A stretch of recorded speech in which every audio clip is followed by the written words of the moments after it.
Once upon a time, in the perfect town of Boulder, there was a pretty little princess who everyone loved. Little Miss Christmas, they called her. She lived in a castle with the prince and the king and queen. She was very happy and quite wise for her years. Off to the fairest of them all contest she would go with her mother, the queen. Before crowds of people, she would dance and sing in costumes and gowns. Atop of parade floats, she would smile and wave to the townspeople and their children. She was the envy of several and caught the eye of more than a few. At the very heart of a holiday season, filled with parties and feasts, 'twas the annual festival to celebrate the birth of the Christ child. A day of gifts and gathering, good tidings and well wishes for the year to come. It was on this day that little Miss Christmas shined so bright, with enthusiasm, laughter, and cheer. She was a pretty little princess in a perfect little town. She was so happy, and so was everyone around her, or so they thought. By day's end, it was on this night that the king and the queen would return the little princess and the prince back to the castle for a night of slumber and dreams before the adventure of a new day. But something was not right. In fact, something was terribly wrong, and a great tragedy befell the little princess.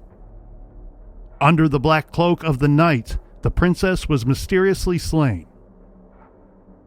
Threats and instructions were delivered. A ransom was demanded but never collected. Rules and promises were broken. The authorities were summoned, and the priest and fellowship arrived. The castle was full, and the king and queen surrounded. The princess was found. She'd been killed and displayed in a hellish fashion, left strangled and bound in the darkest depths of the castle's dungeon. Surely, the killer was an enemy, a monstrous maniac who penetrated the castle walls to slay the little princess. Or perhaps it was an evil from within. Was the princess a victim of a dirty little secret, or the violent rage of one of her own? And so it was written, and so it was told. The riddle of the pretty little princess found mysteriously slain inside her castle. The authorities, the townspeople, and the looky-loos who came from near and far declared there were only two possible solutions to this quandary: the family or an intruder. This is True Crime Garage.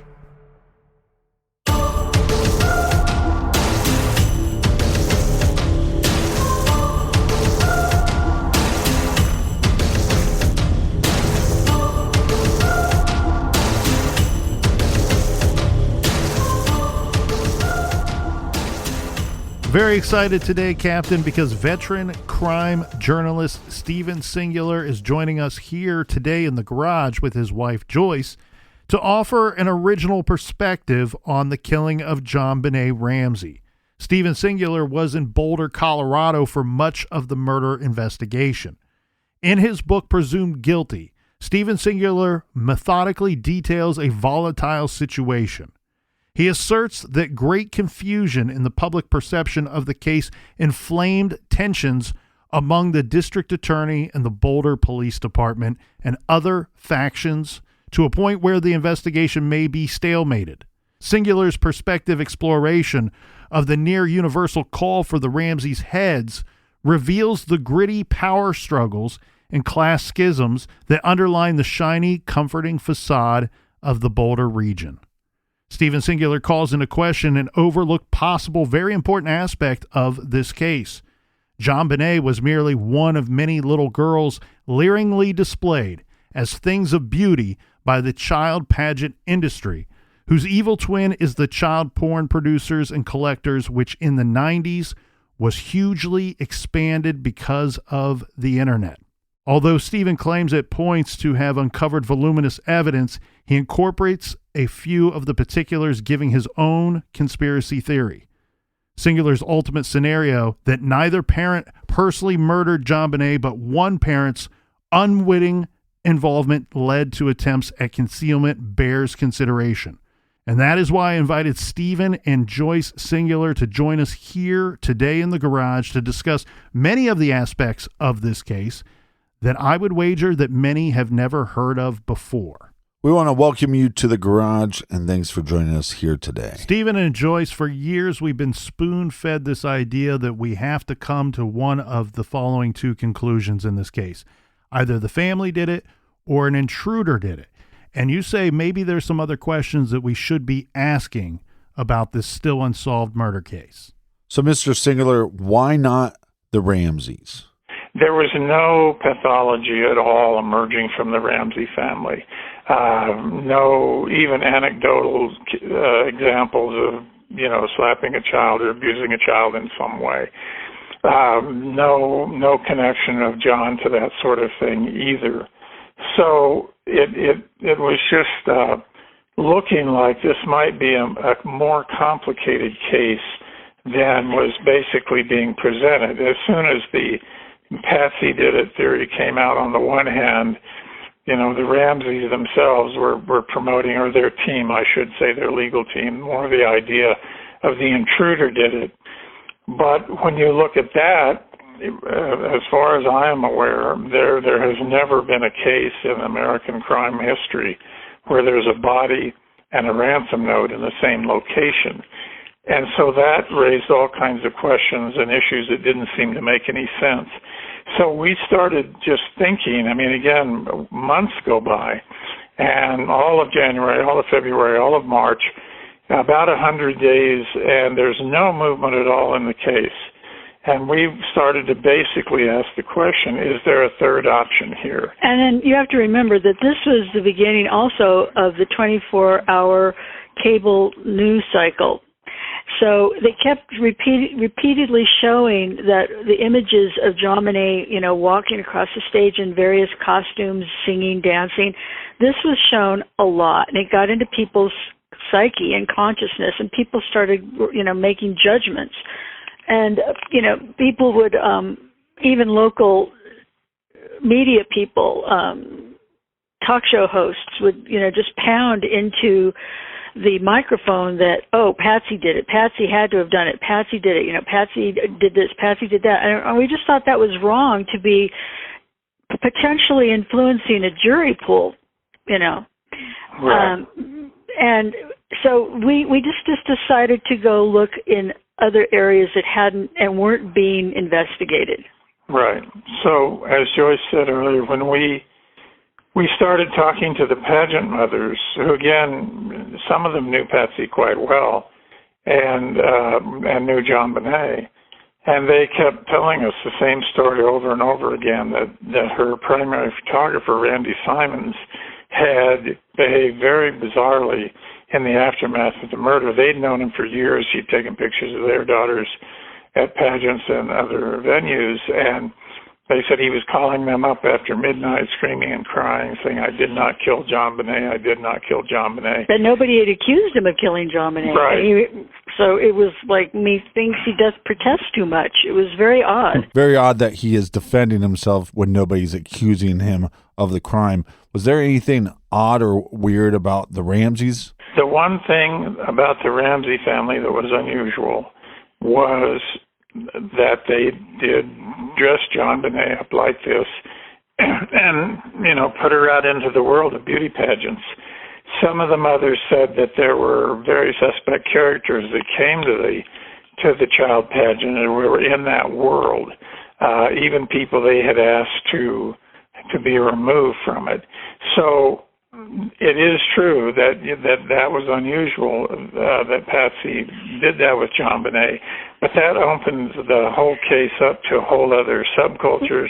Well, it wasn't unusual in the fact that the pageant world was much more prevalent in the South. It was a much bigger deal in the southern states than it was here in the northern states. You know, of course you would see the random kiddie pageant if you went to a mall back in those days.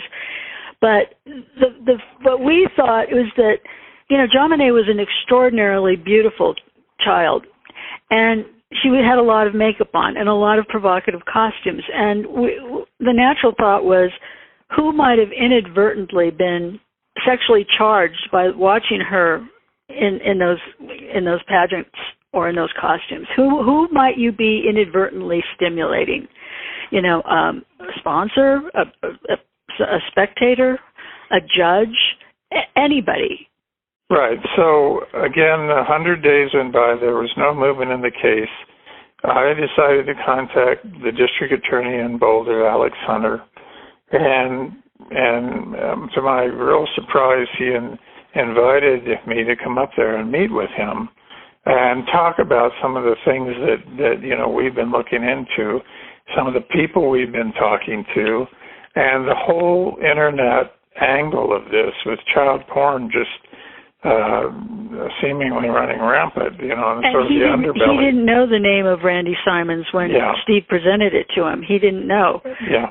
And then when the more information Steve gave him about what we had seen on the web, he said, "Why don't you conduct a parallel investigation and go look into this?"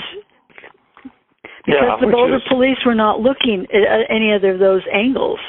Right. He said, "I really can't get the Boulder police to investigate anything outside the Ramsay family." And what he was saying was extremely odd if you really stop and think about it, because, you know, going further into that internet world, I mean, basically you're committing a crime if you're downloading child porn or if you're trying to, you know, access it off the internet. So I think it was more just very indicative of his frustration in not being able to sort of enlarge the case. And so, you know, we continued to look into Simons and again, some of the pageant mothers.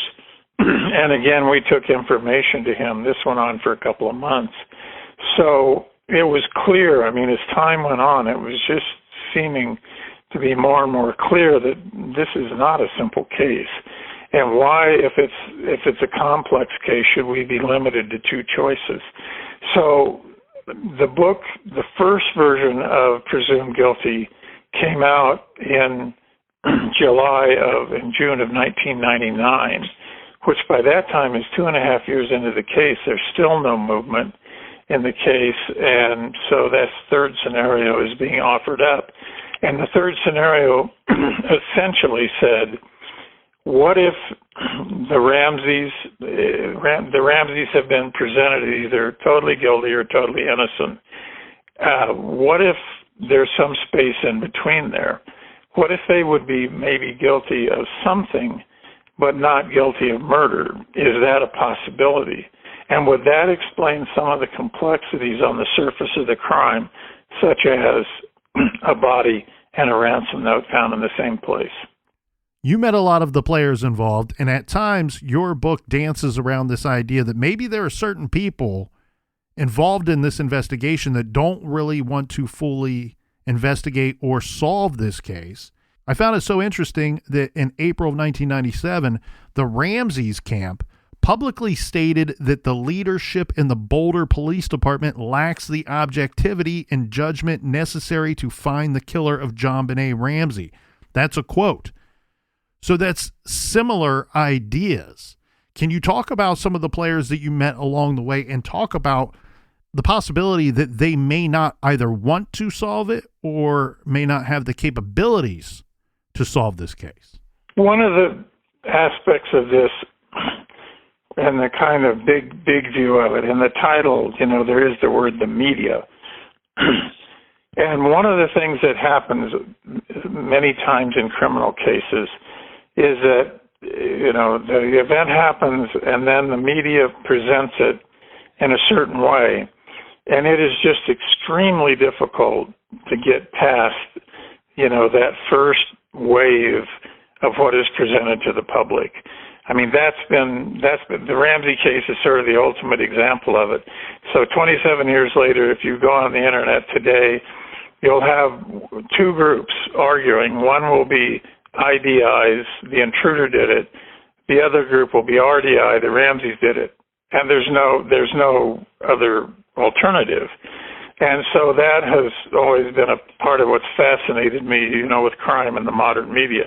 And the Ramsey case is the biggest example of it. I mean, 27 years later, you think a new idea might be able to enter the conversation.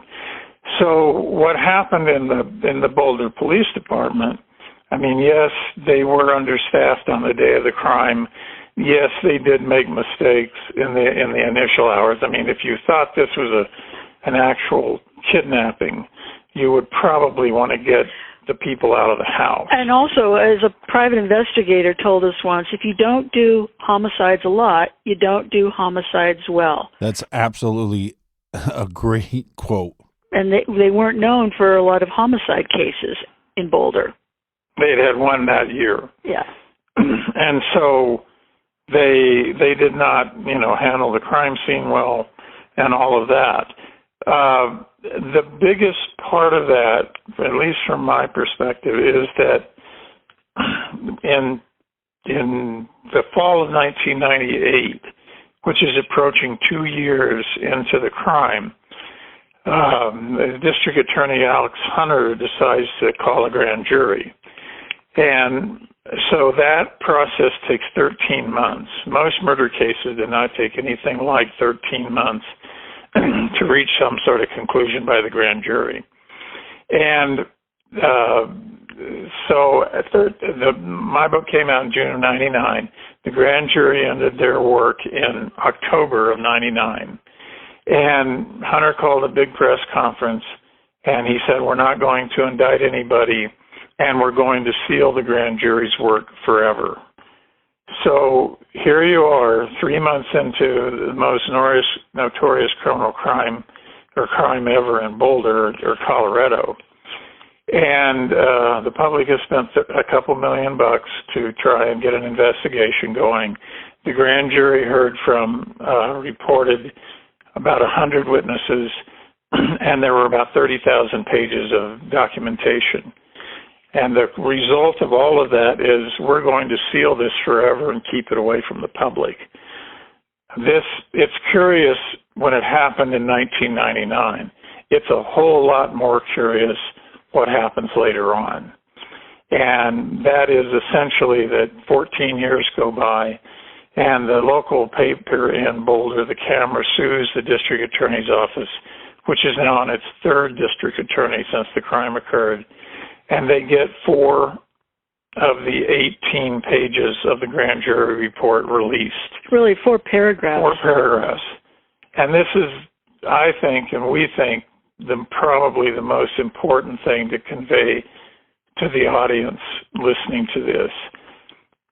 The 4 paragraphs state that John and Patsy Ramsey effectively exposed their daughter to the person or persons or circumstances that led to her death, and that's count 4, and count 7 says that they then participated in the aftermath of the crime.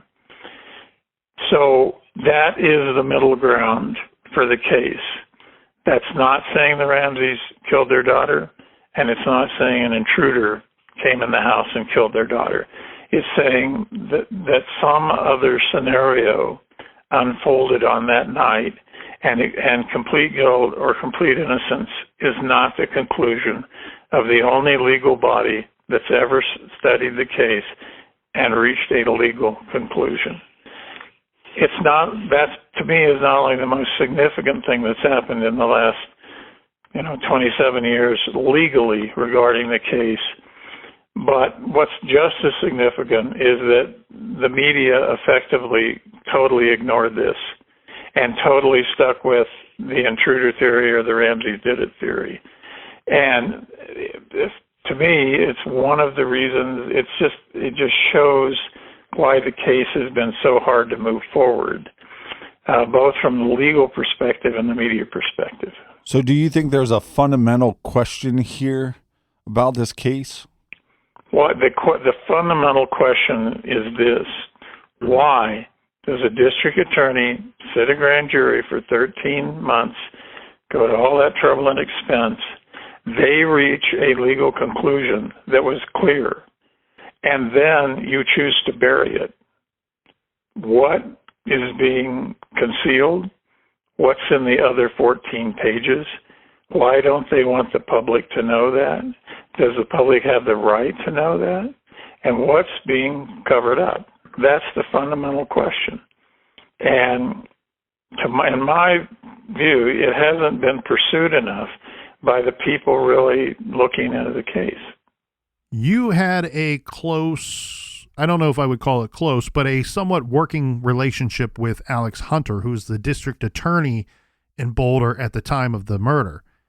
And you had mentioned to Alex Hunter that you thought that one part of this investigation should be looking at these child beauty pageants and child pornography that at the time was blowing up on the internet.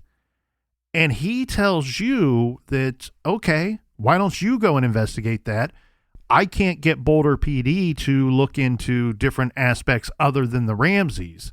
So clearly, right away, very early on in 1997, we're already seeing a disconnect between the district attorney's office and the police department. There was a huge disconnect. The police were essentially focused on the Ramsay family. You know, the body's in the house, the parents are there. And the ransom note is there. Yeah. And let's just, like Joyce said, if you don't do homicide investigations well, if you don't follow the protocols, if you don't expand your pool of suspects. We talked to one of the mothers, and she said, I'm appalled that they didn't come to me and take my DNA. They should have taken the DNA of a wide number of people. They did over time. But she said, I was around that child. My hands were on her because she was, helping with various things. And she was just startled. And then she spoke to the grand jury. And she was one of the 100 witnesses because she was quite close to the situation. And we're not saying that we think Randy Simons is the murderer.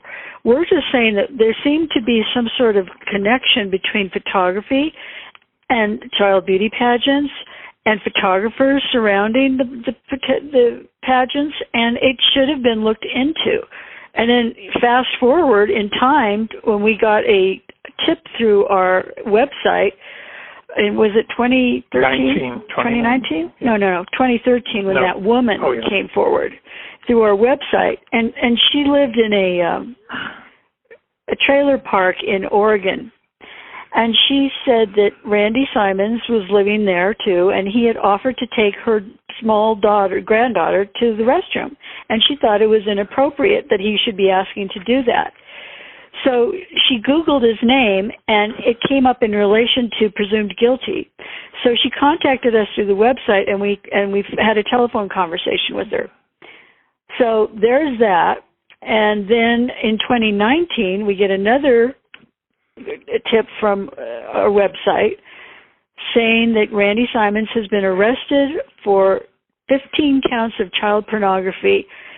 Again, in Oregon, he had been sitting at a restaurant, had used their public Wi-Fi and was downloading images of child pornography, and somebody noticed it at the restaurant, and they called the police, and he got arrested, and then he got indicted, and I think they gave him 10 years, right? Yeah, he pled out. Yeah. Yeah. So there were all of these other tangents to the case which led into larger worlds. And I initially liked Alex Hunter. I thought he was very curious about the crime and was not closed-minded. And I thought, he was trying to do some of the right things. And the one time that Steve did get a hold of Randy Simons, this was shortly after the crime was committed, And he talked to him on the phone briefly, and Randy Simons told Steve, I know more about this, but I'm not going to tell you. And he may have said that to other people as well. So, it's odd that 100 days into a criminal investigation, if you go back to April of 1997, they don't know who this guy is. The district attorney doesn't know who he is. I don't think the police know who he is. And because all of their questioning, as I was saying earlier about this woman in the grand jury, was about what kind of mother is Patsy Ramsey? Is she abusive? Have you seen her, do something bad with her child, or the bedwetting issue? And it just reveals apparently how limited the investigation was, at least at that time. Anyone that's looked at this case for any length of time knows that young JonBenet Ramsey participated in beauty pageants, not just in the state of Colorado, but also in Michigan, Georgia, and Dallas. But one thing that we learned that I found fascinating was that she was going to be, or at least Patsy wanted her to participate in this very big, prestigious pageant that was going to take place in Las Vegas.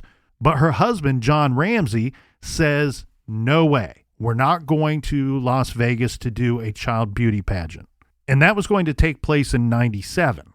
Yes, not long after the murder. And so why would it be so different to John Ramsey to have his daughter participate in a pageant in Las Vegas as opposed to Georgia, Colorado, or Michigan? He lived in Colorado, had a home in Michigan, came from Georgia, with his business. I think he was probably a little more comfortable in those places. I think, and I don't want to speak for John, but we heard from various sources, he wasn't that comfortable, with this whole dressing JonBenet up like a showgirl and sending her out on stage.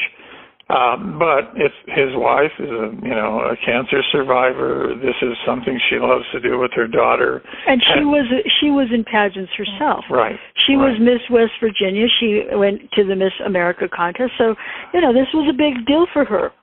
And she was in remission from ovarian cancer. Yep. So, this was her passion with JonBenet. Yeah, and John said, we've met with John, and had long conversations. I didn't know everything that was going on. I was very, very busy running my business there in Boulder, which had become $1 billion business, and, he actually said that.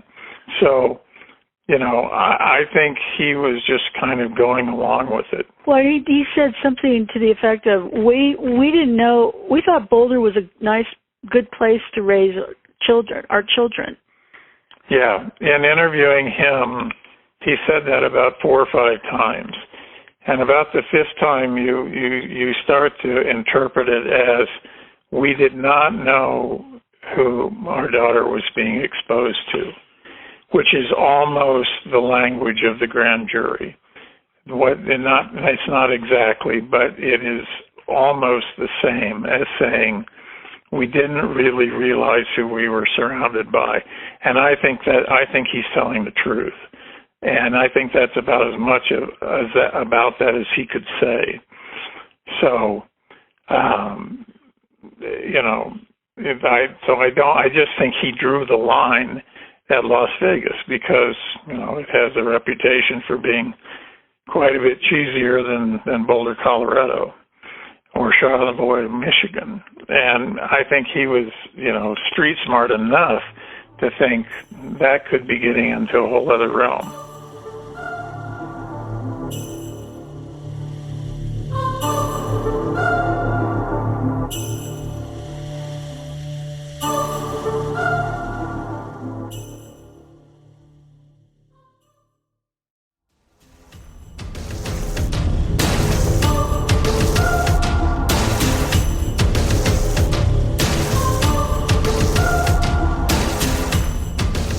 And from your understanding, not just within the state of Colorado, but regarding these child pageants, were there any types of licensing laws, standards, or regulations for the pageant circuits or franchises? Well, we're not experts in that area. I don't believe there were. I could be wrong, but we certainly haven't seen any of them anymore. But then after that, there was, on reality television, you saw the rise of these toddlers and tiaras and those types of programs. People are oddly fascinated with that subculture.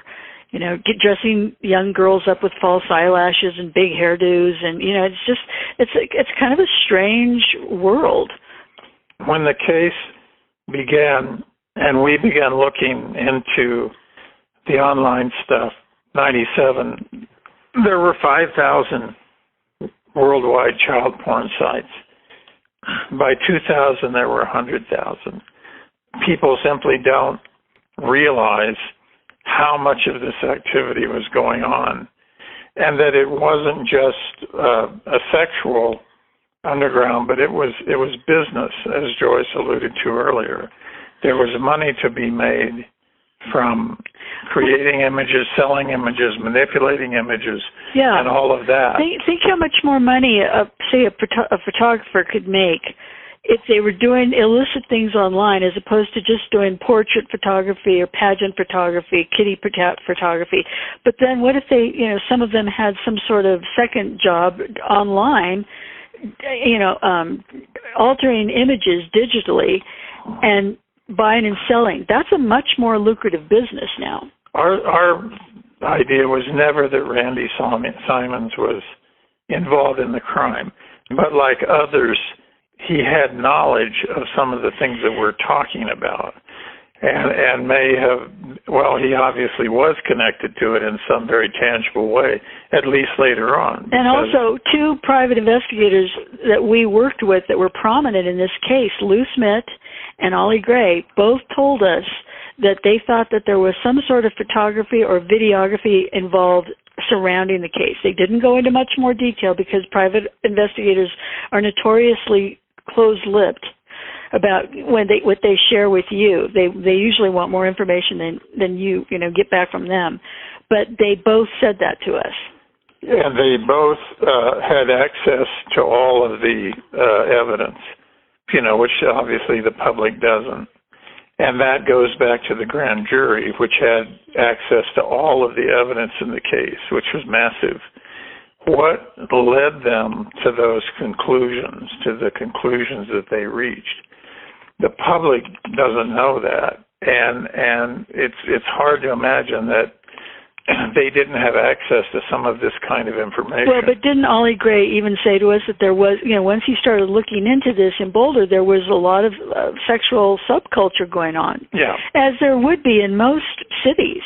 Every city would probably have some sort of deviant, dark sexual subculture going on.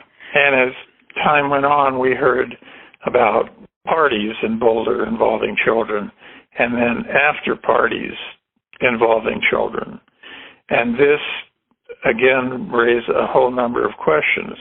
And we heard about, fairly prominent people participating in these things. And there is no place around more conscious of its image than Boulder, Colorado. Very liberal, very affluent, very educated, very, politically correct, etc. They don't want that image defiled. And then we were given the poems. This part I find very fascinating, but also very creepy. Tell us about these poems that you received. And the poems were given to an attorney friend who had appeared on Fox News after we had relayed information to him, telling him what we thought, about these alternate theories. He goes on television, and was it a year or so after, Steve, he received these poems anonymously, marked on the return envelope for the children, Boulder, Colorado, even though the postmark was in Denver.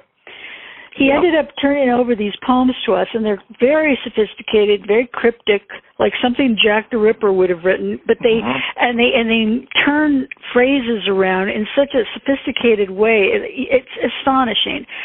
They're online now. Anybody can dig them up. But the way that they gave the names of principals in the case and turned them around, and then implied that there was this underbelly going on of sexual abuse of children, by prominent people.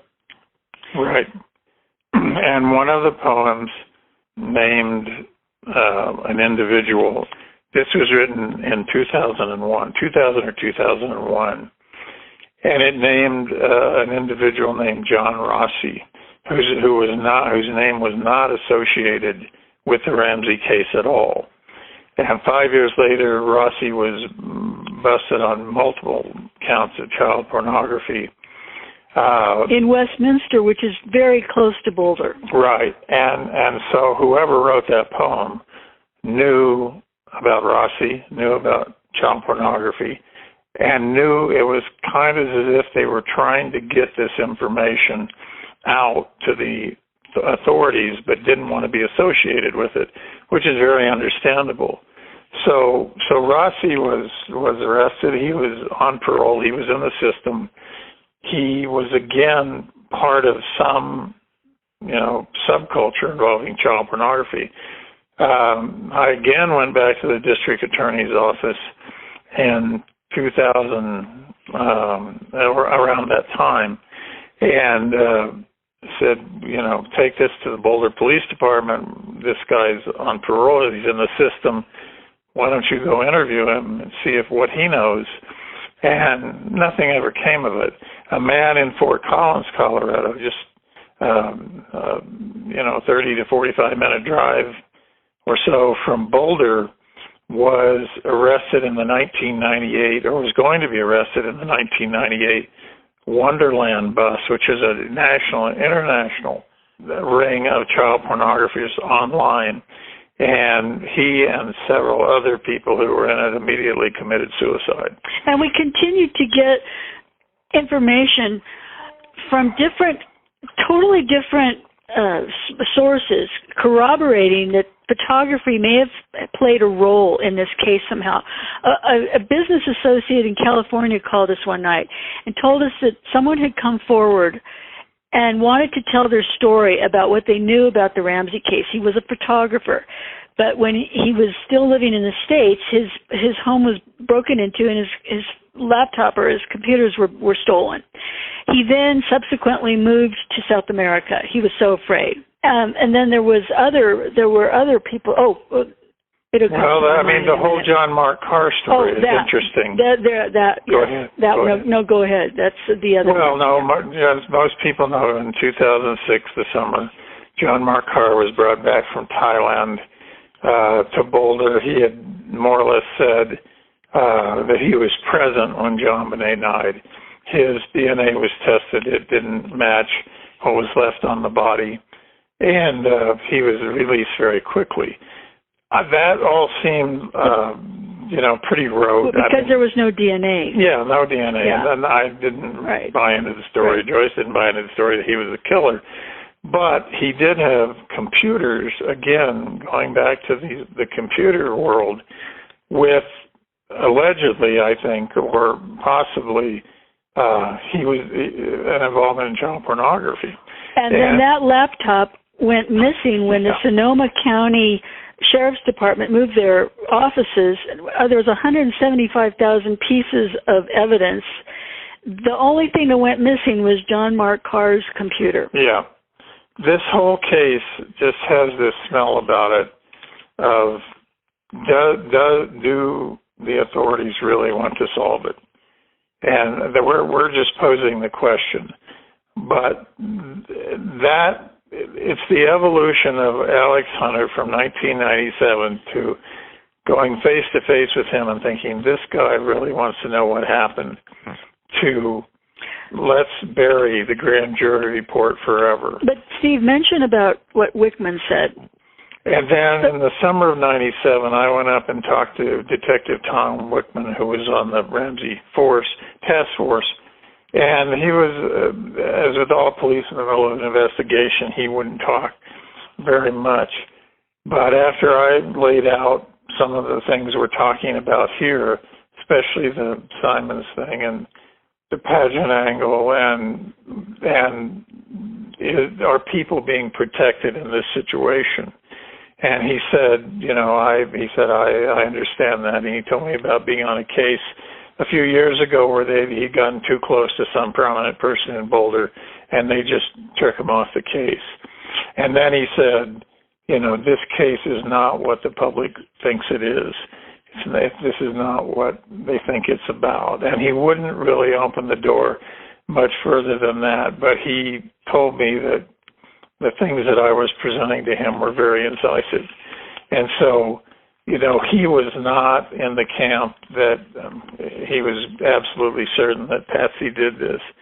And so, there's an enormous frustration, I think, at the heart of this case, and at the and people who've looked into it. And also in 2020, we met here in Denver with a retired Colorado Springs homicide detective who was working the night, a few nights after JonBenet had been killed, and one of the volunteers on their hotline for tips had him take a call because this guy wanted to give some information about the Ramsay case. So the detective gets on the line, and he told him, this case is not what you think it is about. It's connected to people in high places. And then the guy hung up, and they couldn't trace the call because he called from a payphone. So now we're getting the same information from totally different directions, corroborating what we've been looking into all these years. That's what's kept us on this alternate path, that there must be a third door to be opened. Right.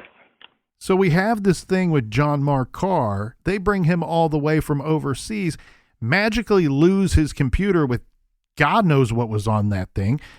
We also have somebody like Richard Bruce Thomas, who commits suicide, and Boulder Police Department never look at his hard drive either. And then we have Randy Simons arrested in 2019 when he had several computers, clearly dealing in child porn. And we went back to the Boulder police and said, are you interested in following up on this? Because they say the case is open, they're still investigating. And as far as we know, nothing ever became of it. I mean, there's no response. And I don't think that happened. So, speaking of potential leads here, are you able to expand on or tell us who the person is that was referred to as the South California inmate? I'm not going to use names, but again, it was a fascinating situation. I'll try and make it brief, but we were contacted by a source in February of '99, I believe it was, that a contact person in the Ramsay case has been arrested in Southern California for child pornography, multiple counts. And so Joyce went on the internet and located a recent arrest, and we identified the person, and I flew out there and just decided to meet with him in jail. I didn't want him to know I was coming, and he was very, very surprised and figured out quickly what I was looking into, and he just said, go talk to my lawyer. And so his lawyer's nearby, and I did. And then the lawyer eventually said, this guy does have information about the case. He does want to talk. It might help his legal situation. He was facing multiple counts of child pornography and looking at, serious time. It's also not a lot of fun to be a child molester in jail. And when I was with him when he talked to his lawyer about it, and he said this, I'm being harassed and I'm afraid and all of this. And so the lawyer, and I went back to Alex Hunter and said, here's a lead developing in Southern California. And he was, again, seemed very interested.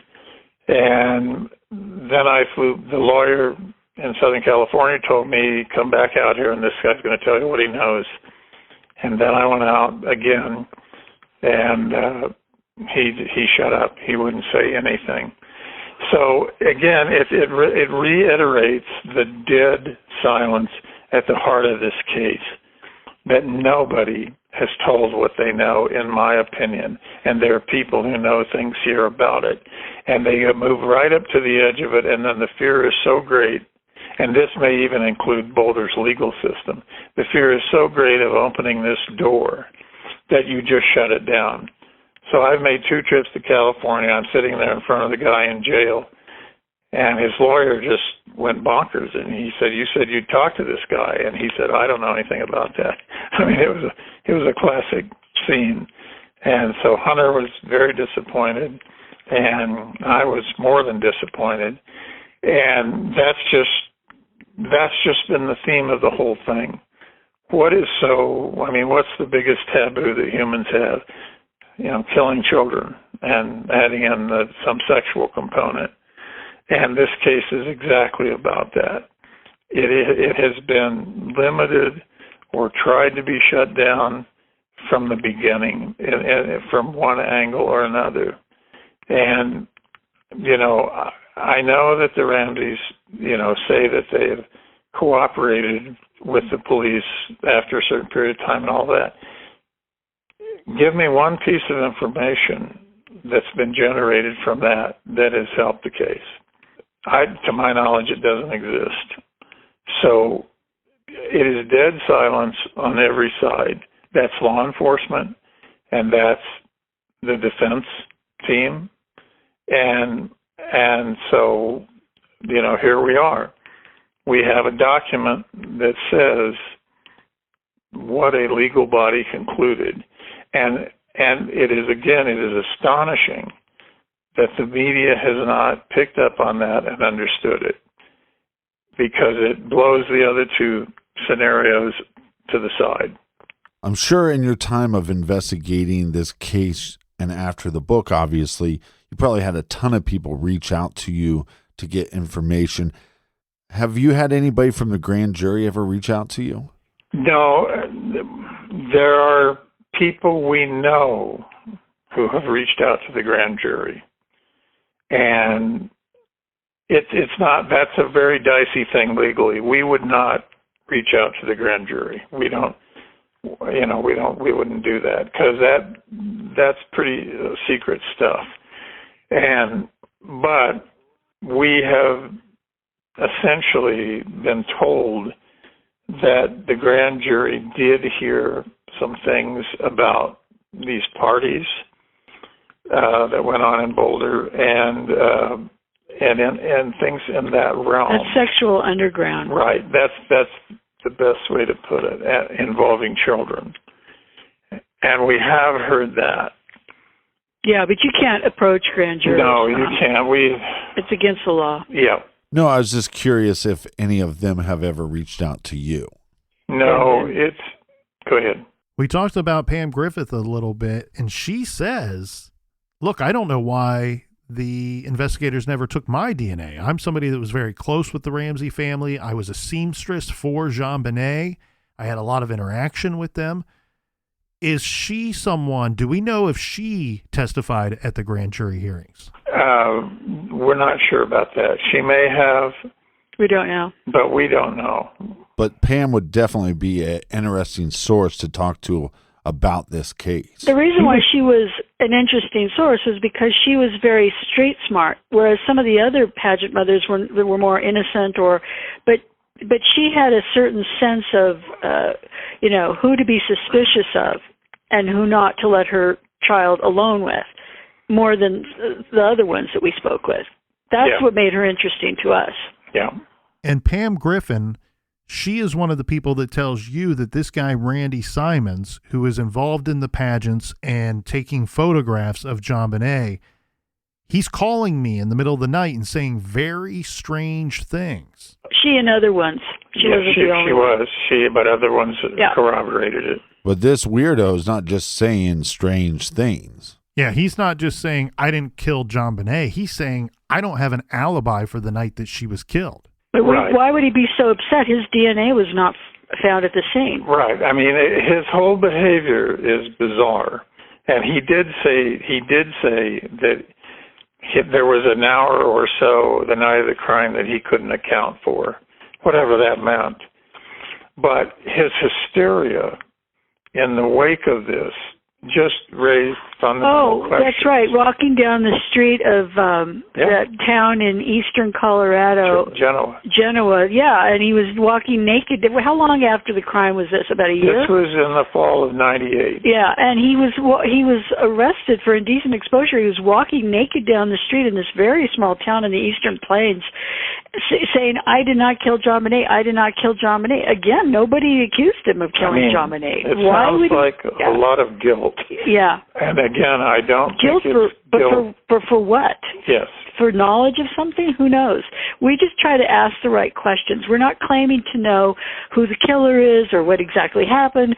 We just believe in asking the right questions and letting people decide. People are critical thinkers, many are, and they can come to their own conclusions as to why this case hasn't been solved, and maybe there are some other arenas that need to be looked into. If I were the Boulder police, and if this is in fact an open case and that they are investigating, I would have gotten on a plane and gone to Oregon and sat down with this guy.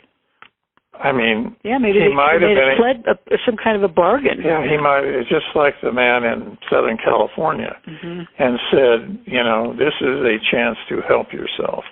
What do you know? And to my knowledge, that never happened. So there's this very odd push-pull thing that's gone on for many years. We want to solve the case. We want to know everything. But have you taken these steps to get there? What's so strange, too, is he's not only telling Pam Griffin that I don't have an alibi for that night, but to be clear here, he's kind of saying there's an hour or so that I can't even account for what I was doing, almost like, I don't know, like some kind of blackout situation.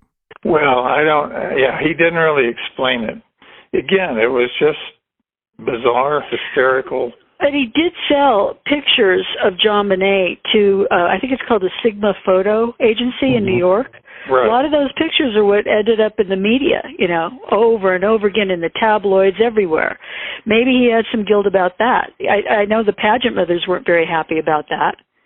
Yeah, I think he was upset about all of that, but I don't think it would explain walking down the street naked 2 years later and telling the police you didn't kill her. Right. When you've never been a suspect in any serious way. Right. So. And Pam Griffin is one of Patsy Ramsey's biggest protectors over the years.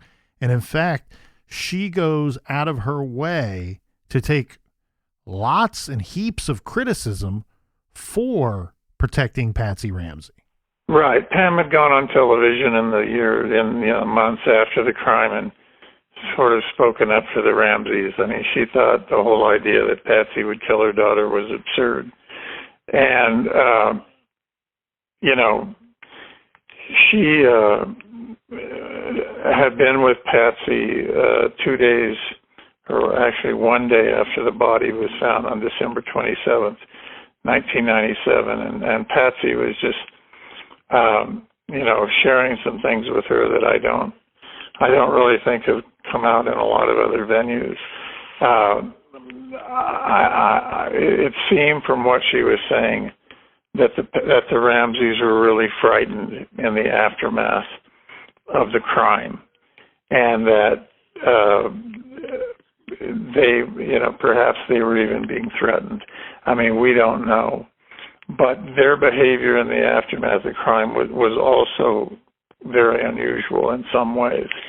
Being afraid, being threatened, being possibly extorted, that could explain some unusual behavior on their part. Again, it's speculation, but it made sense to us. Yeah, it could also explain what the grand jury concluded, that they somehow exposed the girl to the circumstances that led to her death.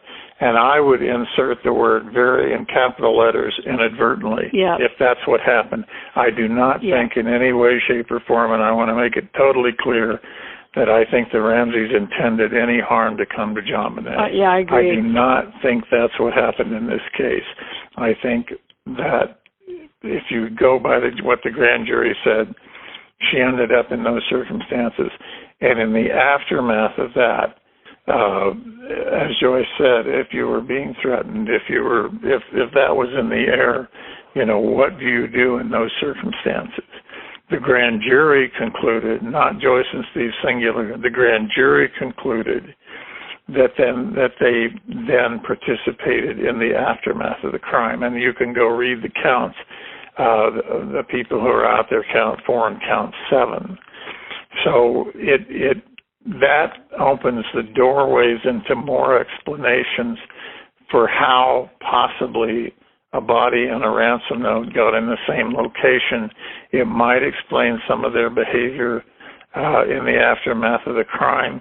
Pam had said that one of the reasons they left Boulder was that they did not feel safe, and they went back to Georgia, I believe. So I think,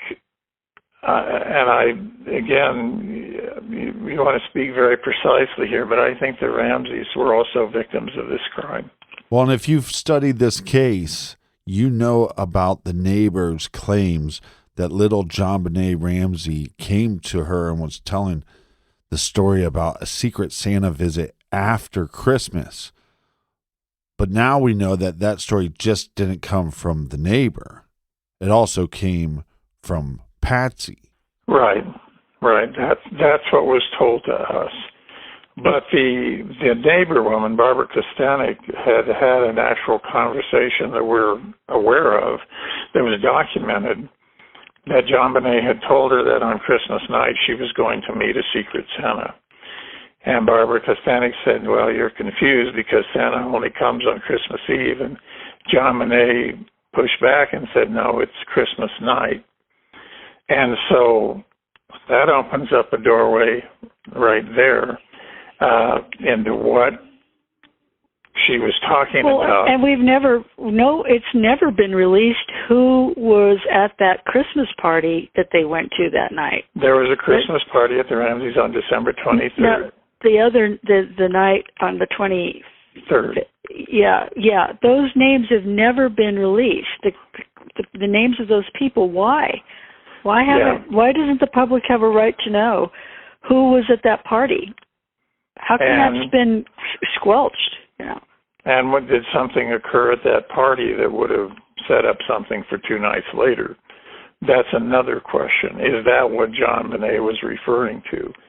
That she was going somewhere to meet a secret Santa? And that opens up one of the biggest questions of all of the case. And this is speculation, and we realize that. Did she die inside the house? Is that where the crime occurred? Or is it not?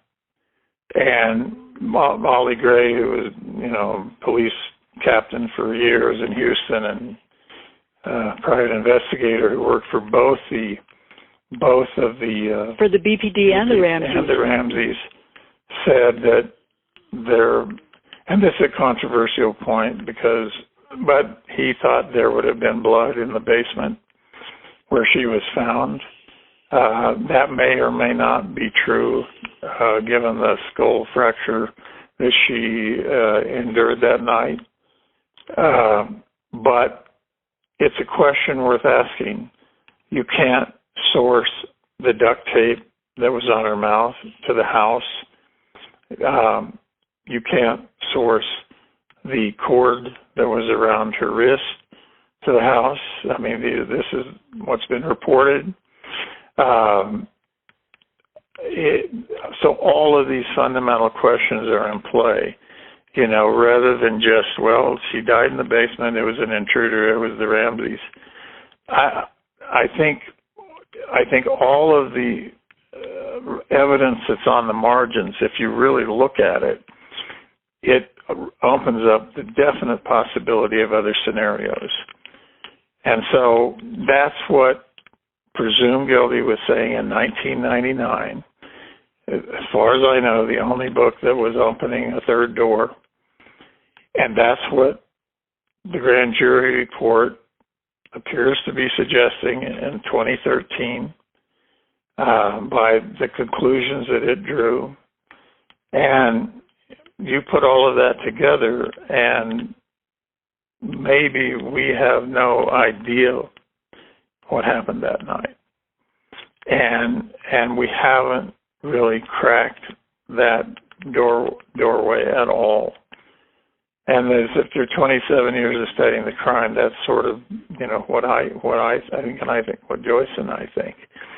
And again, as she said, we're not offering the answers. We don't know whose DNA is on the body, but something has to account for the silence around this case and for the non-release of information around this case. And I think those are questions worth asking.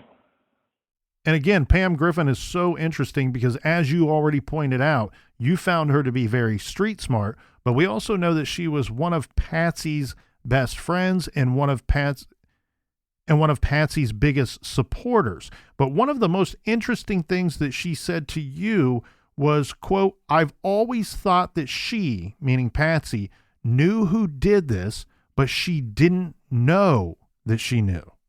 I think it's exactly what John Ramsay was saying when he said for the fifth time, we thought Boulder was a nice, clean, upstanding community. I think to extrapolate from that, and again, the speculation, we were surrounded. We must have been surrounded by some dangerous people. And we didn't know that. Yeah, whether socially, in their social circle, or in business, or in the pageant world, no one can say for sure, right? It's speculation. It's speculation, but I think that's what he was saying. We didn't know whom our daughter was being exposed to, either through the pageant world with the performances on stage, or through our associations with, others in the community. And so, it's almost like what Pam is saying is, she doesn't really want to know. It's dangerous, and I think. And I think they would have been highly protective of their remaining young child, Burke, at that point, who was only 9. Yeah. If your 6-year-old gets murdered viciously like that, you would be very protective of your remaining small child. Now, John Ramsay still had John Edward, who was much older, but Burke was 9 and living with them. I, as a mother, I would have been extremely frightened for that other young child at home. Well, that goes back to what you were saying earlier, how the Ramsays themselves were also victims of this crime. I think the crime is larger than it's been portrayed or laid out to be. And I think it touches on some of what we're talking about, prominent individuals in a community. I had contacted the 3rd District Attorney in the case in 2009 and proposed bringing in an individual who touches on all of these things, a victim of child abuse and other related areas. And the district attorney said, yes, that's a good idea. Set that in motion. And the next day he said, we're not going to do that. And again, whether there was merit to this individual story or not, the dynamics in play just were to, let's shut it down. And so I think that, this case had the potential to possibly just blow a hole in that community. And that may be one of the reasons that the grand jury report was shut down. There are 14 other pages in the grand jury report. What's in those 14 pages? Are individuals named? What kind of information in there about the crime has never been released? I mean, it would be fascinating to know those things. Well, and if there was someone to be wary of, or someone that you should be concerned about, wouldn't that be a necessity to the public to know about that individual or individuals? I mean, Steve, you're better at this, but wasn't there multiple samples of DNA found on JonBenet's body, not just one? There were multiple samples and mixed samples. Yeah. Implying possibly that more people were present when she died than just one person. So again, I think it's a bigger situation than child wets the bed and mom kills her.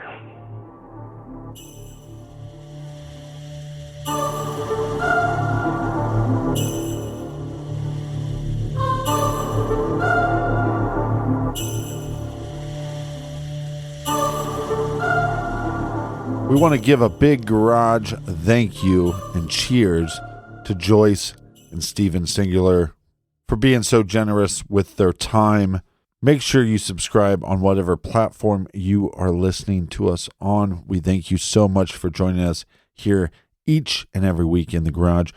Colonel, Old Spicy One, do we have any recommended reading for the beautiful listeners? Of course we do this week, Captain. We're going to be recommending Stephen Singular's book, Presumed Guilty, an investigation into the JonBenet Ramsey case, the media, and the culture of pornography. And Stephen and Joyce pointed out something very fascinating to me here, Captain.